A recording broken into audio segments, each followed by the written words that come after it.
Hey, it's Chris, and in this video, I'm gonna show you my favorite technique to do baby back ribs. We got the Pitboss out on the deck, warming up right now. I like this technique the best, but this is the one that just gives me consistent results all the time. It's that first bite where you just say to yourself, and sometimes out loud, wow.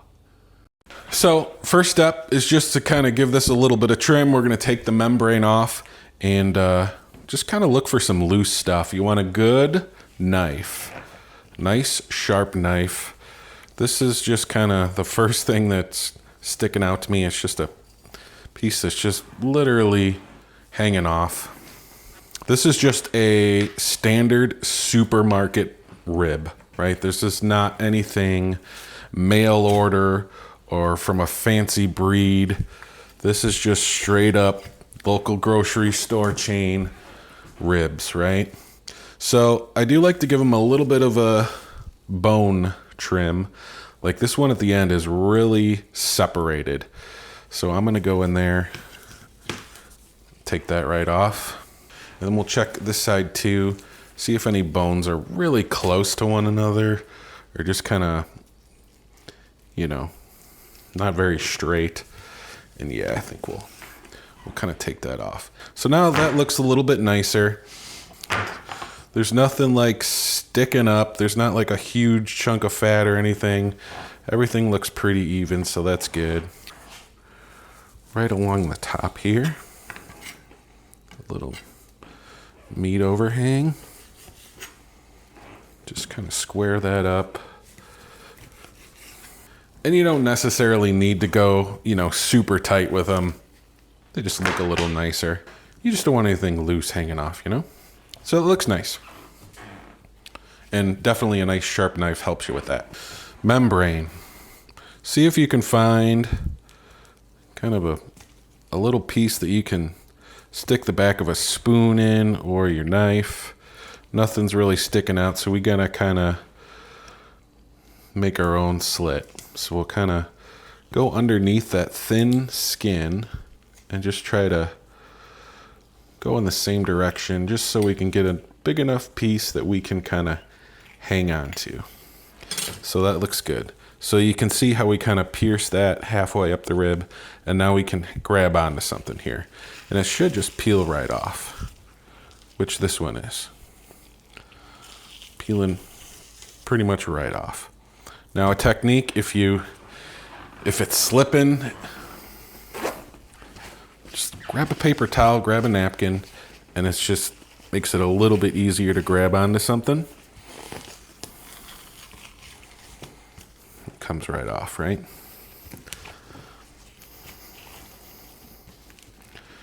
You don't have to get all of it, but as much as you can. I think we're nice and trimmed, membranes off, we're good to go. So the technique I like to use is the 3-2-1. Classic technique. That's 3 hours of just sitting in the smoker, collecting all that good flavor, taking it off the smoker and wrapping it up with a few extra things, putting it back in the smoker, and that kind of helps it gets nice and tender, and you do that for 2 hours. So we got the 3, we got the 2, and then the final step, the 1, is unwrapping it, saucing it if you like, or if you're not into sauce or want to use sauces later, you don't have to sauce it. But we're gonna do that today and stick it back in the smoker unwrapped just to kind of tighten up and get that sauce a little extra smoky flavor. One thing that I like to do personally is find the middle, which I'm gonna call that the middle, and we're gonna make a cut.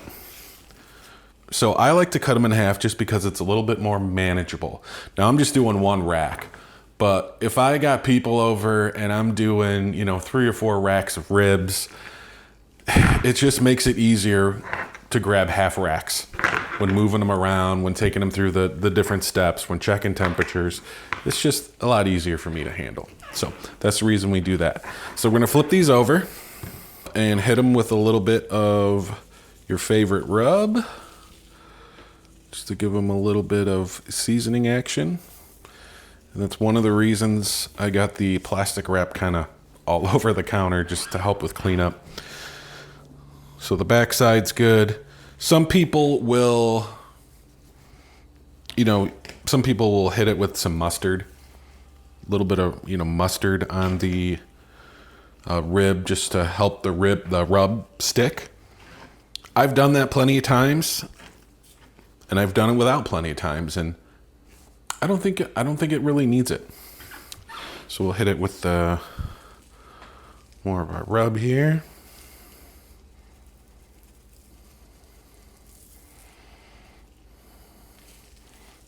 You just want to make sure everything's covered. There's going to be a little bit of excess.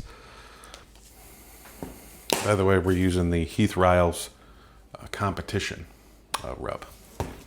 Now, if I'm doing like 3 or 4 rack of ribs, I got a bunch of people coming over, I may be throwing a few other things in the smoker, I got side dishes cooking, I'm probably going to do this the night before.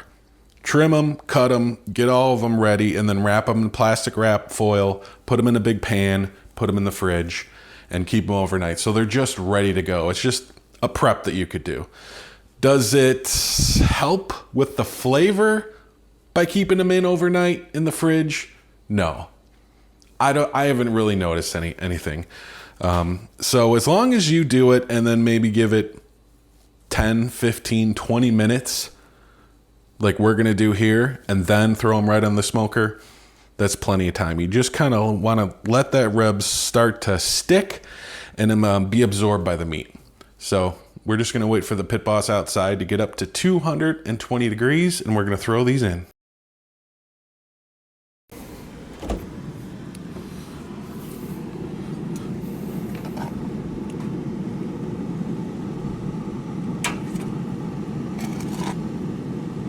Okay, I'm just going to put them in,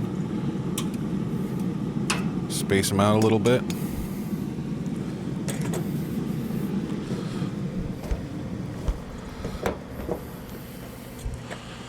Look it up, good to go. All right, so 3 hours on the smoker. By the way, we're using a hickory blend today on the pellet smoker. It's a hickory and oak blend. 3 hours. Untouched, didn't spray them at all, just left them alone for exactly 3 hours. Gonna take them off now and wrap them up. I did smoke them at 220 degrees, and now I increased the temperature to 250. So let's go ahead and wrap up these ribs. So we'll put the rib right in the center. What I like to do, just take some apple cider vinegar and, I don't know, 3-4 tablespoons, just to give it a little moisture inside there. Hit it with maybe about a tablespoon of rub. And then we'll flip it over. Do the same exact thing. Tablespoon or 2 of some apple cider vinegar. You could use apple juice too. Just sort of so some steam can build up and we kind of get a little braising just to help break down the rib.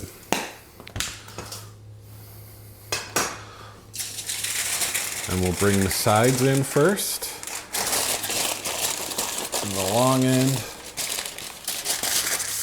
Wrap up the long end. And we'll bring it over. And we'll bring it over. So, my 2 half racks ready to go back in.